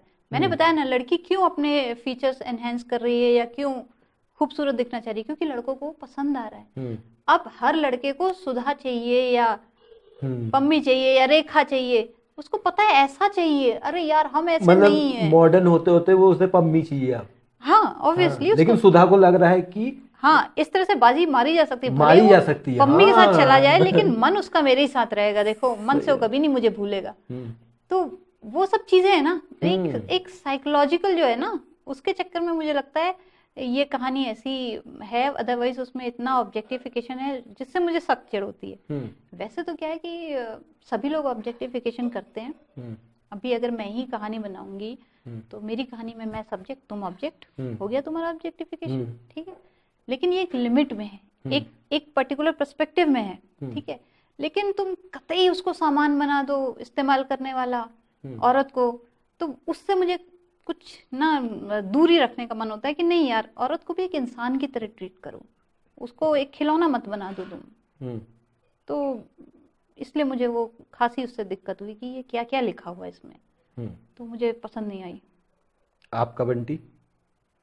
आपका बंटी मुझे अच्छी लगी, पर आपका बंटी मुझे ऐसा नहीं लगा कि वो किसी चाइल्ड मेरा सवाल साइकोलॉजी पे। ये है कि क्या कारण हो गए समाज में कि आपका बंटी घूम रहे हैं समाज में? सिंगल मदर सिंगल फादर का जमाना आ चुका है इंडिया में भी। ऐसा क्या लग रहा है फिर, जब इतना अच्छा प्रेम हेमा बिष्ट लिख रही हैं उसके बावजूद प्रेम विच्छेदन क्यों हो रहा है यार? क्योंकि मैं विवाह विच्छेदन, विवाह तो कॉन्टेक्ट है, प्रेम विच्छेदन ही कहूंगा उसे, प्रेम ही टूट रहा है, विवाह क्या टूट यार रहा देखो, एक तो सबसे बड़ी प्रॉब्लम क्या है, ये करण जौहर टाइप के लोग हैं, प्यार जीवन में एक ही बार होता है ऐसा कह देते हैं, लोग रट लेते हैं, फिर ये नहीं देखते कि उसी शाहरुख खान ने रानी मुखर्जी के बाद काजोल से भी शादी की, उसे फिर काजोल से भी प्रेम हुआ, कहाँ गया वो डायलॉग उसका? लेकिन भाई लोगों में फैल गया है। ऐसी वो सलमान खान का फ्रेंडशिप में नो थैंक यू नो कुछ तो है, सॉरी है, क्या बकवास है वो? तुमने तुमने गलती की है, बोलो सॉरी। तुम्हारे दोस्त ने कुछ अच्छा किया, बोलो थैंक यू। तुमने मुझे एक बुके दिया, मैंने थैंक यू बोला ना। हाँ, फिर मैंने वेलकम कहा। फिर है ना, ये जो बकवास के वन लाइनर्स चले आते हैं ना, इसकी वजह से बहुत प्रॉब्लम है। क्यों होता है प्यार जीवन में एक ही बार है? कई बार होता है। शादी जीवन में एक बार होनी चाहिए। शादी के लिए तुम प्यार करो, तुम्हें क्या जबरदस्ती उससे ब्याह करने की? ठीक है, कुछ समय रहो, देखो नहीं जमता है तो हो सकता है तुम्हें किसी और से प्रेम हो जाए, या तुम्हें लगे कि यार इतना भी ज्यादा इसके साथ घुल के नहीं रह सकते। ठीक है, थोड़ी देर का मिलना मिलाना ये सब ठीक है, पर हमारे समाज में क्या होता है ना कि कोई जरा सा भी आपसे बातचीत करे, घुले मिले, तो फिर आपको शादी ही करनी पड़ेगी, है ना। उसके बिना तो फिर वो बड़ा ही छीछा लेछल वाला बना देते हैं लोग बाग। और अगर कोई ऐसा ना करे कि भाई ठीक है इसके साथ घूम फिर रहे तो उससे ब्याह कर लिया, उसकी महा छीछा लेछल हो जाती है, चाहे वो लड़की हो चाहे वो लड़का हो, कि मतलब इसके तो यार ये आज यहाँ कल वहाँ। जबकि मन का देखो तो मन ऐसा ही होता है, आज यहाँ कल वहाँ। शादी, मुझे क्या लगता है कि शादी तो यार एक अलग ही इंस्टीट्यूशन है जो कि सोसाइटी को स्टेबलाइज करने के लिए है। वो ना तुम्हारे प्यार व्यार को मैनेज करने के लिए नहीं बनी है शादी, है ना। जो लोग ये समझ करके प्यार करके शादी कर लेते हैं और फिर उनको हो जाता है यार ये तो दम घुट रहा है अब। फिर इंडिविजुअलिज्म भी है सोसाइटी में कि हम क्यों रिलेशनशिप की खातिर, आजकल एक वो बड़ा चलता है कि औरत कहती है डोरमैट मत बनो, है ना, कि आदमी पैर पोछ के आगे बढ़ता चला जाए, इंसान हो, तो इसलिए जो है कतई कहीं भी कॉम्प्रोमाइज मत करो। तो एक जो कोलैबोरेशन होता है एक रिश्तों में, आप हर समय चढ़ के नहीं बैठ सकते ना। आप अभी मैं और तुम बात कर रहे हैं, मैं किसी लड़के से बात नहीं कर रही, मैं एक दोस्त से बात कर रही, ठीक है। हस्बैंड वाइफ होते हैं तो जब वो आपस में एक दूसरे से बातचीत करते हैं या एक दूसरे के साथ रहते हैं तो एक आदमी और एक औरत की तरह नहीं रह रहे होते हैं। वो आदमी औरत का टाइम तो कभी रात में थोड़ी देर के लिए होता होगा, बट नॉर्मली वो दो इंसान हैं, ठीक है। वो दो इंसान, उनकी वो 24 घंटे एक दूसरे की जो भी हरकतें हैं, जो भी बात करने का तरीका है, बैठने उठने खाने पीने या सामान फेंक देने या समेट समेट के रखने का, उस सब की ना एक टॉलरेंस है और एक एडजस्टमेंट है कि तुम कितना एडजस्ट कर पाओगे। तुम देखो तो अभी तुमको उसकी सूरत बड़ी अच्छी लगी, वो हंसती है तो एकदम मोती बिखर जाते हैं, उसकी आंखों में हिरनियां दौड़ रही हैं, सब तुम देख के बड़े खुश हो। अभी तुमको क्या लगता है तुम घर में उसे लाके एक जगह बस बिठा देने वाले हो? नहीं, वो घर में आएगी तो वो 10 काम भी करेगी। हो सकता है तुमने ये इसका ये इससे उससे मिला मिला के बिछाने वाले हो टेबल क्लॉथ, कि वो लाइन ठीक नहीं, उधर टेढ़ी होगी, इधर लंबा हो रखा, उधर थोड़ा थोड़ा ज्यादा हो रखा है। अभी तुम इस टाइप के आदमी हो और वो ऐसी है कि वो बाहर से उसने कोट उतारा, इधर रखा, अरे यार कितनी गर्मी थी, इधर रख दिया। अब तुम्हारे आग लगना शुरू हो गई क्योंकि तुमने अभी उधर साफ किया था, वो आई उसने वो रख दिया, ठीक है। तुम ऐसे आदमी हो कि तुमको चाहिए किचन एकदम चकाचक होना चाहिए, एक बार खाना बन गया पोंछ पाछ के अब साफ, अगली बार जाओ तो साफ मिले। तुम्हारी बीवी ऐसी, उसको सुबह ऑफिस जाना है, दूध पिया उसने या चाय पी और कप वहीं रख दिया, चाहे नीचे कुछ लगा होगा, अब वो दाग लग गया, अब तुम आए उसके बाद तुमको भी जाना है ऑफिस, तुमने आए किचन में, अरे यार ये सोचो सुबह से रात तक तुम कितनी बार चिढ़ चुके होगे, फिर तुम्हारा प्यार कैसे जिंदा रहेगा? मैं तो इसी टाइप का हूँ यार, चिढ़ने वाला।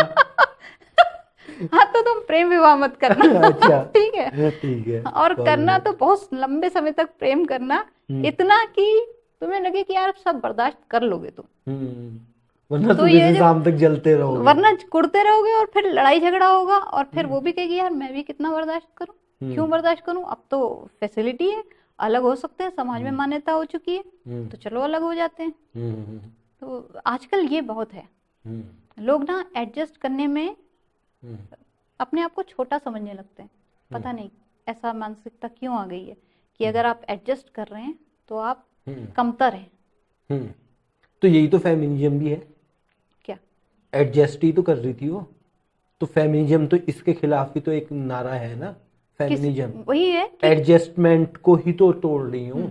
बिल्कुल बिल्कुल, उन्हें स्वतंत्र होना है, उन्हें स्वतंत्र होना है, लेकिन मुझे यही लगता है कि ना एक अति का विरोध दूसरा अति नहीं होती है, कि तुम कहो यार हम बहुत ज्यादा दब रहे थे अब हम बिल्कुल आजाद हो जाएंगे। तुम समझो कि तुम ये जो दब रहे थे तो तुम्हारे आसपास कितने रिश्ते थे, तुम्हारे पास बंटी भी था एक, ठीक है, जब तुम आजाद हुए तो वो बंटी भी छितर गया है, क्या तुम्हारी उसके लिए जिम्मेदारी नहीं थी? तुम्हारी उसके लिए भी भावना नहीं थी? हम लोग ने अपने बचपन में बहुत सुना है, अभी भी बूढ़ी औरतें कहती हैं हम्म, ना, हम तो इनसे कह देते हम तुम्हारी कोई जरूरत नहीं, हमको हमारे बच्चे हैं, हम उनके लिए जी रहे हैं, तुम किसी गलतफहमी में मत रहना, हम अपने बच्चे पाल रहे हैं, हमारे बच्चे हमको पाल लेंगे। हम्म, तो अगर वो एडजस्ट कर रही थी हम्म, तो उसका अपने बच्चों के साथ एक रिलेशनशिप था हम्म, जिसमें वो ऐसा नहीं कि माँ बच्चों के साथ नहीं एडजस्ट करती, हम्म, बचपन से करती है। छोटा सा बच्चा होता है, बाल खींच खींच धरता है, कितना दर्द नहीं सहती है। हम्म, ऐसी और भी चीजें हैं, रात रात भर जग करके वो करती है, तो क्या वो दबना है, क्या वो कमतर होना है उसका? हम्म, ऐसा नहीं होता ना। रिश्तों के हर रिश्ते में एक तो कुछ जिम्मेदारियां होती हैं और कुछ एडजस्टमेंट होने चाहिए। हम्म, जो सामंजस्य बिठाना होता है ना, शादी वही है। अगर आप नहीं बिठा पा रहे हो तालमेल, हम्म, वो तो किसी भी चीज का, अभी तुम ऑर्केस्ट्राइज ले लो, हम्म, नहीं, तबला अलग बजता है, हारमोनियम अलग बजता है, सितार अलग बजता है, अगर सब अजीब अजीब टाइप से स्वतंत्र बजने लगे तो वो कैसा म्यूजिक होगा? जब सब तालमेल के साथ बजता है तो एक कितना सुंदर माहौल बनता है, कितना सुंदर म्यूजिक बनता है। तो रिश्ते भी वैसे ही होते हैं कि आप आजाद हो के बिल्कुल मतलब डोलना चाह रहे हो, और वो भी आप प्रॉब्लम में ही हो, क्योंकि ऐसे लोग उस समय तो आजाद हो जाते हैं क्योंकि वो विद्रोही हैं। कुछ लोगों का ये भी होता है कि उन्हें बस ना बगावत करनी होती है, बगावत करके आजाद हो जाते हैं। अब फिर उनको छटपटाहट होती, अब किस चीज का किया जाए, तो फिर वो उसका विरोध करना शुरू करते हैं। तो वो अजीब टाइप के होते हैं, कुछ ना कुछ ढूंढ लेते हैं जिसका उन्हें विरोध करना है। तो वो विरोधी लोगों की समस्या है, मुझे लगता है, जो फेमिनिज्म के अति पे पहुंच जाते हैं, बड़े इंडिया आके विद्रोही कैसा होते लग हैं। रहा है? इंडिया आके वैसे तो मुझे अच्छा लग रहा है, मेरे सब घर वाले सारे। कुछ ऐसा नहीं लगता कि यार अपने घर जैसा आगे के मतलब इंडिया आके ऐसा, जैसे मतलब हमको पहाड़ आके लगता है ना, बस अब हल्द्वानी में हमने बैग फेंका और अब कुछ नहीं, चोरी चकारी होनी है। नहीं, वो मुझे यहीं आके लगता है, हाँ, क्योंकि नहीं यहाँ नहीं, आके चोरी चकारी को छोड़ दो, बाकी बताओ इंडिया में कहीं पे भी थूक सकते हैं, कहीं पे भी कुछ कर वो मैं सकते हैं। करती नहीं, इसलिए मेरे को उससे फर्क नहीं पड़ता, और मुझे वो गंदा लगता है और वहां मुझे दिखता नहीं तो मुझे अच्छा ही लगता है कि यार, इनफैक्ट मेरे वहां पे ना आश्चर्य होता है कि कोई भी जो है वो तो घूरता हुआ नहीं जा रहा है। मैं कैसे भी जा रही हूँ, शॉर्ट्स भी पहने, मैंने कुछ भी पहना है, कोई घूर नहीं रहा है, सबको अपना मतलब हाँ, निकले जा रहे हैं अपने आनंद में। लेकिन महानगरों में भी कोई घूरता नहीं है, मतलब कम ही लोग घूरते हैं। हाँ नहीं यार, कर ही लेते हैं लोग बाग, जो करने वाले हैं वो कर लेते नाप हैं। तोड़। नाप तोड़ वहां भी करते हैं, लेकिन बड़ा डिसेंट वे होता है, मतलब तुमको हाँ, ना ऐसा फील नहीं होने देंगे कि तुम्ही को घूर रहे हैं। अच्छा, मैंने कई बार चश्मे देखा है। पहन के घूरते हैं क्या? ना ना, बीच पे मैंने देखा है ऐसे आराम से कूलली बात कर रहे हैं दो लड़के, और कुछ हो रहा है, बगल से एक लड़की निकली है, फिर दूर से ऐसी उसको देखा है और अपना आपस में आधा आधा तो बातचीत नहीं कर घूरा रहे उन्होंने। नहीं, दोनों हम ने मिला बातचीत के। कर रहे वो निकल गई, ठीक है, अभी इनकी बातचीत ही चल रही है, अब एक बार भी नहीं देखेगा वो लड़का उसकी तरफ, बातचीत चल रही, जब वो निकल गई तब वो फिर ऐसे करके बातचीत करते हैं, अब देखेंगे, क्योंकि अब वो निकल गई ना, अब उसको नहीं पता कि तुम उसे देख रहे हो। तो वहां पे ना तरीके अलग हैं, ये लेकिन डिसेंट तरीका है। ये डिसेंट तरीका है कि तुम, भाई अब मुझे पेंटिंग अच्छी लग रही है, मैं इसे देख रही हूँ, इसको कोई प्रॉब्लम नहीं है, ठीक है, तो चल रहा है मेरा, मुझे कोई, लेकिन अगर ये एक जीता जाता इंसान है और इसको मेरे घूरने से, भले ही मैं अच्छे ढंग से घूरूं या बुरे ढंग से, इसे प्रॉब्लम हो रही है, तो उस प्रॉब्लम को ना होने देना, ये मेरी इंसानियत है। मुकेश, जब लड़की निकल जाए तब घूरना है उसे, ठीक है? और बताओ, और क्या खुशी मिली यहाँ के? यहाँ के मुझे मम्मी के हाथों का खाना, नहीं, ये वाला तो वो समझ ही रहा हूँ मैं। हाँ, हाँ, ये तो आपके लेखन में और मिल ही खुशी, जाएगा। और खुशी, मतलब यहाँ पे कुछ ऐसा है कि मजा आता है यहाँ के? यार कुछ यहाँ पे आके मेरा जीवन कुछ बहुत है ज्यादा वाइब यहाँ इंडिया की, भागदौड़ हो मतलब? जाती है मेरे जीवन में, जैसे वहां मेरा वो तो जीवन बड़ा। बहुत शांत चलता है ना, गिने चुने काम है वो करती हूँ, और यहाँ पे आके क्या होता है, एकदम से मैं सचमुच में सोशल लाइफ में आ जाती हूँ। वहां क्या होता है, मेरी पर्सनल लाइफ चलती रहती है, एक साधु सन्यासी जैसा होता है ना, तुम वैसा सोच सकते हो कि मेरा जीवन वैसा है। मैं शायद 4-5 दिन में किसी से मिलती होंगी, अपनी बच्ची और अपने हस्बैंड को छोड़ के, तो मेरा अपना जो थॉट चल रहा है या जैसा भी है वो वैसा ही रहता है, उसमें कोई कंकड़ मारने वाला नहीं है। लेकिन यहाँ मेरे को कितने विचार आते हैं, लेकिन मेरे पास एक विचार को भी प्रोसेस करने का टाइम पूरा नहीं होता, दूसरा कोई आ जाता है, कुछ कह देता है, तीसरा कुछ हो जाता है, तो यहाँ ना कुछ कुछ होता रहता है।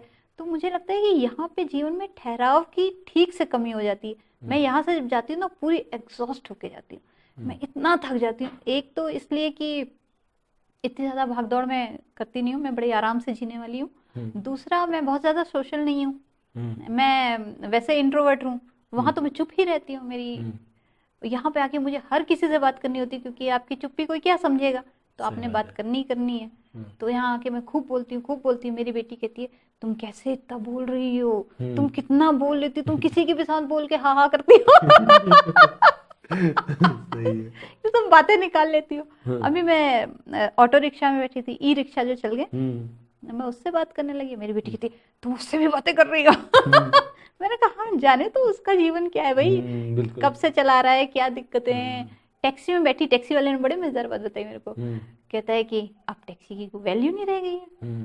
पहले हमारी बड़ी इज्जत थी, अब तो लोग 100 रुपए देके ये ओला उबर और ये वो बुकिंग कहीं से भी करा लेते हैं, और ऐसा उनको लगता है कि उनने पूरी टैक्सी खरीद लिया, हमें खरीद लिया, बदतमीजी से बात करते हैं। पहले अच्छा था, हमारे इसी दूरी के हम 400 से 500 रुपए लेते थे। कहता अब 100 रुपए में हो जाता है। तो वो बेचारा अपनी बता रहा था।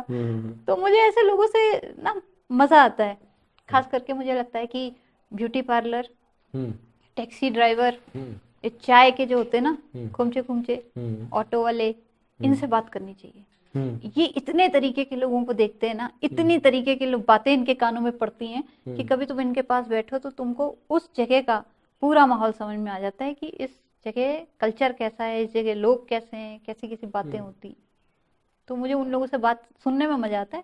हालांकि क्योंकि लड़की हूँ इसलिए बहुत ज्यादा नहीं, लेकिन उसके जीवन में तो नहीं घुस पाएंगे ना आप, केवल बातें समझ पाएंगे। उसका जीवन जो में भी एक्चुअल घुस जीवन जाती है, हूँ। जो उसके जीवन, जो उसने कहानियां बना रखी हैं अपने जीवन की, कि मुझे ये चाय बनानी है और इतने से इतने तक ग्राहक आएगा और फिर मैं चला जाऊंगा घर, और घर में उसने कुछ और प्लानिंग कर रखी है। ये उसके जीवन की कहानी है। मतलब मुझे जो मोटा मोटा लगता है कि हम एक कहानी बना के जीते हैं। आप भी कुछ ना कुछ कहानियां बना के जी रहे हो कि ये मेरा पति है, ये मेरी बच्ची है, इसको स्कूल जाना है, और ये है, मैं बहुत काम कर रही हूँ, मैं इनके लिए खाना बना रही हूँ। मतलब हो सकता है, मतलब इसको ऐसे मत लेना। तो मतलब कुछ कहानियां हैं, कुछ कहानियों के जरिए हम जिंदा रहते हैं। बिल्कुल। अपने आजू बाजू बनाते हैं हम, लेकिन उसके उस वाले जोन में कभी नहीं घुस पाते हैं शायद। मैं अभी बेंगलोर में थी, तो जब बेंगलोर से एयरपोर्ट आ रही थी, तो वो जो टैक्सी ड्राइवर था, मैंने उससे बातचीत की, तो उसने मुझे बताया कि वो बेंगलोर से कुछ 300 किलोमीटर दूर एक गांव है, वहां से आया था, और उसके गांव में वो ट्रैक्टर वगैरह चलाता था, और गाड़ी भी उसको चलानी आती थी, और किसी ने बताया कि ओला उबर का है, तो तू आ जा, यहाँ हो जाएगा। कहता है, जब मैं यहाँ आया तो पहली बार मैंने ये सब ट्रैफिक लाइट्स और ये बड़े बड़े ट्रकों का घूमना देखा। तो कहता है कि शुरू शुरू में मुझे डर लग जाता था कि मैं कैसे निकालूंगा, क्या करूंगा, और 4-5 दोस्तों के साथ गांव के ही थे इधर, तो उनके साथ रहता था, उनका हिसाब किताब में चलता था। फिर मैंने अभी अपना कर लिया, और अपनी माँ को भी अब मैं यहीं ले आया। अब उधर गांव में मेरे चाचा लोग रह गए हैं, वहाँ जमीन है हमारी, लेकिन अभी उसमें हम कुछ कर नहीं रहे, हम तो इधर ही आ गए हैं। और ये मैंने नई गाड़ी खरीदी है, इससे पहले मेरे पास वो वाली गाड़ी थी। तो तुम पूछते जाओ ना, तो इंसान बताता है। हर एक इंसान को मुझे ऐसा लगता है, जिससे भी मैं बात करती हूँ, कि उसे तलब होती है कि कोई उसके जीवन में दिलचस्पी दिखाए। अगर तुम उसके जीवन में दिलचस्पी कि वो भी जानने लायक है, अगर तुम उसको एक बार ये एहसास दिलाओ ना, कोई भी सवाल छोटा मोटा कुछ भी पूछ के, तो फिर वो तुमको बताता जाएगा। और बताने की वजह एक ये भी है कि हम उसके और किसी को नहीं जानते हैं, तो वो ना उसके बारे में जो भी चाहे वो बोल सकता है, और हम कभी उसको बताने नहीं जाएंगे कि वो तुम्हारा भाई है ना टैक्सी चलाता है, उसने मेरे से ऐसा कहा था। तो ये सब नहीं हो सकता।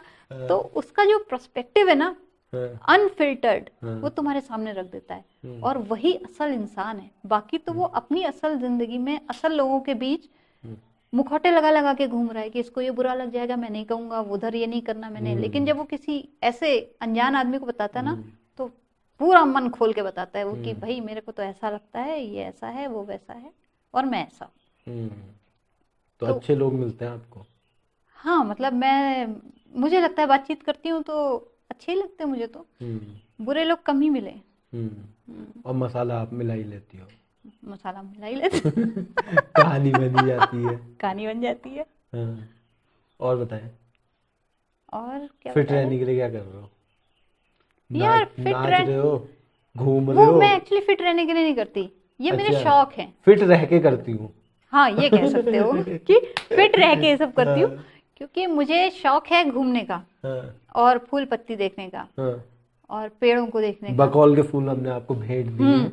अभी भी जैसे मेरे फोन में देखोगे तो ज्यादातर इन्हीं की फोटो होगी। और जब मैं नई नई किसी जगह जाती हूँ ना, तो मुझे ऐसे मैं कोशिश करती हूँ, एक तो शायद मेरी मम्मी से ना मैं थोड़ा फैसिनेटेड रहती हूँ कि मेरी मम्मी जब अनपढ़ थी और पहाड़ से लखनऊ आई, तो कैसे उनने रास्ते याद किए होंगे इधर से उधर जाने के, और कैसे कैसे वो मैनेज नहीं, करती रास्ते तो होंगी। याद हो जाते होंगे, मतलब मुझे ऐसा लगता है नहीं रास्ते जैसे याद हो बड़ी जाते हैं। जगह पे ना कई चौराहे निकल रहे हैं, अब पढ़ा लिखा जो इंसान है वो नाम पढ़ सकता है कि हाँ हाँ, मैंने इधर को जाना है, ये सही उधर को बात। जाता है। पर बिल्कुल जो बिल्कुल। नहीं पढ़ा लिखा है हाँ, वो कभी खोया भी होगा, कभी वैसे भी उसने पता नहीं कैसे, तो वो थोड़ा सा मेरे को फैसिनेशन उस रहता है। टाइम पे मतलब वही है, समाज के साथ कांटेक्ट भी था ना, गूगल मैप नहीं थे। हाँ हाँ, ठीक किसी है। से पूछ मैं लिया जब भूल पहली गए बार तो। पंजाब गया था तो पंजाबी में लिखा था। हम्म हमारी तो हालत ही खराब हो गई कि किससे पूछे भाई। हाँ तो जिससे पूछ रहे हो उसे हिंदी नहीं आती है, हाँ हाँ। उसे पंजाबी आती है। हम्म। वो फिर एड़ा केड़ा टेढ़ा कहने लगा। हाँ तो बिल्कुल हमें तो बिल्कुल नहीं आती, पहली बार गए। तो हाँ, मतलब वो तो होना ही चाहिए होता ही कम से है। कम। हाँ मम्मी को पहाड़ी आती है, वहां सब हिंदी बोलने वाले मिल रहे हैं, अब पूछेंगे भी तो वो पहाड़ी में पूछ रही या बाट था जाऊं। अब वो हिंदी वाला क्या समझ रहा है कि वो बाट मतलब क्या हुआ, कौन सा बाट क्या। तो तब मुझे लगता है कि शायद मम्मी ने ना ऐसे ही लैंडमार्क्स याद किए होंगे। तो मैं जब जैसे जाती हूँ, हाँ। किसी भी नई जगह जाती हूँ ना, तो मैं पेड़ पौधों से याद रखती हूँ कि उस तरफ वो वाला पेड़ है, उधर से मैं उधर मुड़ जाती हूँ और उधर वो फूल खिलता है, अभी उसका सीजन नहीं है तो उसका खाली ऐसा हो रहा होगा। तो मैं ऐसे करके रास्ते याद रखती हूँ। तो मुझे घूमने टहलने का बहुत शौक है, और मैं स्ट्रीट्स का नाम पढ़ती नहीं हूँ कि मैं किस गली में मुड़ गई हूँ। मैं उस जगह में जो रास्ते में फल फूल पौधे लगे हुए हैं और किसी घर की डिजाइन क्या है, उस तरह से रास्ते याद रखने की कोशिश करती हूँ। तो गूगल मैप भी नहीं इस्तेमाल करती, पढ़ती भी नहीं हूँ और ऐसे पागलपन में मैं उससे याद रखने की कोशिश करती हूँ। तो ऐसा करके ना मैं अपनी आसपास का सारा एरिया छान देती हूँ, तो उसमें मेरी वॉकिंग हो ही जाती है। और नाचना तो कभी कभी ऐसे ही शौक चढ़ जाता है मेरे को, मैं नाचती हूँ साइकिलिंग मेरे को कभी कभी करना अच्छा लगता है, तो वो हो जाती है। वहां पे एक्चुअली साइकिल साइकिल दूसरे तरह की, अदरवाइज जब मैं इंडिया में थी तो मैं साइकिल बहुत चलाती थी। यहाँ तक कि मेरी बेटी को स्कूल जब ये हुआ कि इसको छोड़ने जाना पड़ेगा लेने, तो मैंने साइकिल प्रेफर की। हाँ मैंने साइकिल प्रेफर की बजाय इसके कि मैं स्कूटी लूं, क्योंकि पैसे की दिक्कत नहीं थी कि मैं कहती स्कूटी, तो वो स्कूटी भी आती मेरे लिए, पर मैंने कहा साइकिल। और मैं साइकिल से ना नए नए रास्तों से अपनी बेटी को ले जाती थी। मेरी बेटी रोज के आज हम कहाँ आ गए, ये क्या है, तो मैं उसे रोज नए नए थोड़ा घुमा के, कभी आधा घंटा लग गया, कभी 45 मिनट लग गया, पर घुमा फिरा के उसको साइकिल से मैं बिठा के लाती ले जाती थी स्कूल। ये ऑस्ट्रेलिया की बात है ना, इंडिया की। हाँ। ऑस्ट्रेलिया में साइकिल में एक तो बिठाने का जुगाड़ नहीं होता, अकेले अकेला आदमी चला सकता है, और दूसरा उनकी साइकिलों की बनावट कुछ अलग है। एक तो वो पहाड़ी रास्ते हैं, ऊंचे नीचे, तो गियर वाली साइकिल है, बिना गियर में तो प्राण निकल जाते हैं आदमी के, वो अभी चढ़ाई चढ़ने में। तो गियर वाली साइकिल है, और दूसरा थोड़ा सा हाइट एडजस्टमेंट नहीं हो पाता है कि पैडल कहाँ मैं कहाँ, और वो नहीं ऐसे लद के होगी या फिर वो ऐसे करके चलाने वाली साइकिल होगी। अब मुझे आदत है ऐसे वाली, वो बनता नहीं है जुगाड़। तो फिर वहां पे मैं वो जो घर में चलाई जा सकती है साइकिल जिम वाली, वो चलाती हूँ। ठीक ठीक ठीक। यही मजे आ सब रहे है हैं। बहुत। हाँ, तो जीवन वहीं में रहोगे? आनंद है। वहीं रहोगे? हाँ यार मिलने कब आओगे दोबारा? अरे मिलने तो देखो साल 2 साल में आते ही रहते हैं। ठीक है। हाँ बाकी तो वहीं रहने के के लिए सिटीजन हो आप? अभी नहीं हूँ, पर अगले साल तक हो जाऊंगी। अगले साल तक आधार कार्ड भी वहीं का बनेगा? वहाँ आधार कार्ड नहीं होता हाँ, मतलब वही जैसा। हाँ वहीं का हो जाएगा, पासपोर्ट वहाँ का हो हाँ, जाएगा। फिर इलेक्शन भी में भी शरीक हो गए आप वहाँ के? हाँ वोटिंग ना। हाँ। हम्म। अभी तक मैंने वहाँ की पॉलिटिक्स में कोई दिलचस्पी ली नहीं है, मुझे यहाँ भी नहीं थी वहाँ भी नहीं है, पर वहाँ अगर वोट नहीं करो तो यहाँ दंड लग नरेंद्र जाता मोदी है। है प्रधानमंत्री हमारे। प्रधानमंत्री तो पता है। अभी तो मैं यहाँ आई तो मुझे पता चला यहाँ के सीएम कोई योगी मिस्टर आदित्यनाथ है। पुष्कर यहाँ नहीं, पुष्कर धामी। धामी। हाँ। हाँ उनके बोर्ड देखे मैंने, हम्म तो मुझे पता चला कि ये यहाँ के सीएम हैं। हम्म तो पॉलिटिक्स में मेरा इतना ही दखल रहता है, हम्म। मैं घुसती नहीं हूँ, मुझे थोड़ा सा डर ही लगता है। वो लोग मुझे अजीब से लगते हैं, मतलब ऐसा लगता है कि उनका दिमाग किसी अलग लेवल पे चलता है। वो लोग शतरंज के खिलाड़ी, और मेरे को लूडो खेल सकती हूँ, मैं शतरंज मेरे से बस की नहीं है। सही है। तो इसलिए मैं उसमें नहीं। अब लेकिन वहां दंड पड़ता है तो किसी को तो देना ही पड़ेगा, तो देखेंगे किसको देते हैं। ठीक है, तो फिर होगी हमारी बात पूरी, कुछ और कहना है आपको? नहीं, मेरे पास तो बातें ही बातें होती है। तो एक बार वो कैमरे में देख के बोल दीजिए क्या? कि हमारे साथ तो आपको बात करके कैसा लगा। ओह, हाँ, ये सबसे इम्पोर्टेंट काम है हमारे लिए। अरे मुझे बहुत ही अच्छा लगा बकौल से। बकौल से बातचीत करके। हाँ, बकौल और हर्ष और मुकेश, सबसे मुझे बातचीत करके बहुत अच्छा लगा। और ये लोग बहुत अच्छा काम कर रहे हैं और इन्हें सपोर्ट करना चाहिए। और चुनाव में भी खड़े होंगे क्या? नहीं नहीं बड़ा। इन्हें सपोर्ट करना चाहिए और ये लोग अच्छा करते रहें, इसके लिए मेरी शुभकामनाएं हैं और बहुत सारा प्रेम। हाँ, धन्यवाद आपका, बहुत बहुत धन्यवाद, धन्यवाद। धन्यवाद आपका। Hema ji, thank you. कैसा रहा? बढ़िया, सही था आपके नॉर्मल लिए? बातचीत थी हाँ यार। बिल्कुल बिल्कुल, ऐसे ही रहना चाहिए। हाँ, अब वो घाम में बैठ जाओ, खाली पीली। मैं थोड़ा ठंड भी लगने लगी थी मेरे को, ऐसा भी महसूस हुआ। ये लो।